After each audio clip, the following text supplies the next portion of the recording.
How do civilizations die? The great British historian Arnold Toynbee asked himself this question. Here's his answer. They die not by murder, but by suicide. We in the West, the inheritors of the greatest civilization ever created, are witnessing this right before our very eyes. I call this phenomenon suicidal empathy. As an evolutionary behavioral scientist, I believe empathy is a noble virtue and a central feature of our humanity. The Oxford Dictionary defines empathy as the ability to understand and share the feelings of another. It sounds great, and often is, especially when you're empathetic toward the people close to you, your spouse, your children, your friends. But empathy can lead us astray. When empathy serves as the only filter for decision-making, replacing a rational and adaptive calculus of prudence, discernment, and justice, empathy can cause great harm. In fact, it can be fatal. The serial killer Ted Bundy used empathy to lure women to their violent deaths. He would pretend to be injured, sometimes with a fake sling or cast on his arm. He would ask his soon-to-be victim for help loading items into his car, and then, when they turned their back, he would strike.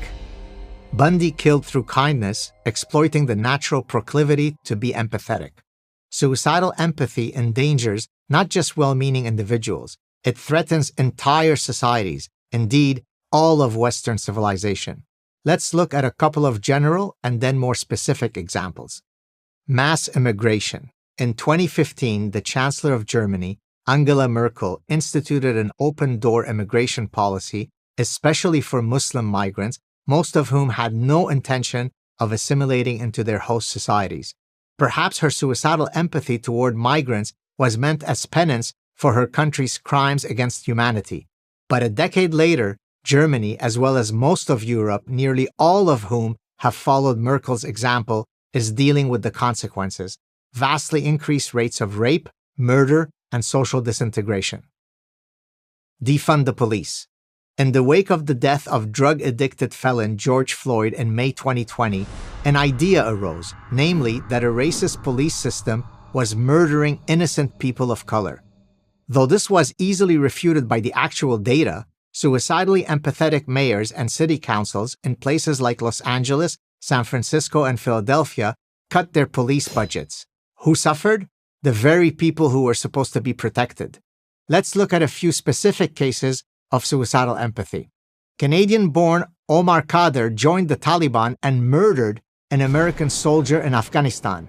The U.S. gave him a 40-year sentence, but turned him over to Canadian authorities after 10 years at Guantanamo Bay. Former Prime Minister Justin Trudeau's government, which suffered from stage 4 suicidal empathy, gave Khadr $8 million and apologized for his detention. The University of Minnesota Twin Cities Medical School required the class of 2026 to pledge their support for diversity, equity, and inclusion, not to mention honoring all indigenous ways of healing that have been historically marginalized by Western medicine.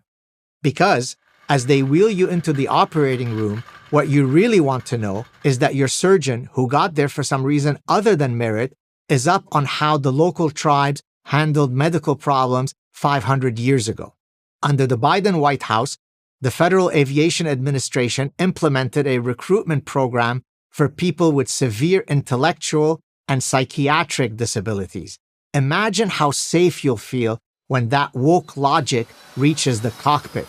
No society can long survive such an explosion of suicidal empathy. Is there a cure? Yes, but first we must understand where this madness comes from. Suicidal empathy is driven by misplaced guilt. The suicidally empathetic person feels guilty for being born in the prosperous, free West. We might call this privilege guilt, a common affliction among Westerners, especially affluent, highly educated ones. To inoculate yourself against this parasitic idea, you must take at the very least these 3 actions. First, never shut off your rational mind. Suicidal empathy tries to override your capacity for reason. It hijacks your desire to be kind, misdirects it to the wrong recipient in the wrong amount, and in so doing harms you and others. Second, always ask, what happens next? Cause and effect is an immutable law. Actions have consequences, sometimes very bad ones. Third, don't be tolerant of all viewpoints. Not everything is as good as everything else. Some ideas are better than others. Some cultures are better than others. Some religions are more peaceful than others. These actions were once the default operating system for nearly everyone born in the West. Now, they are a matter of civilizational survival. The good news is this: suicide is a choice.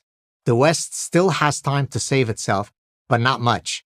I'm Gad Saad, author of Suicidal Empathy, Dying to Be Kind for Prager University.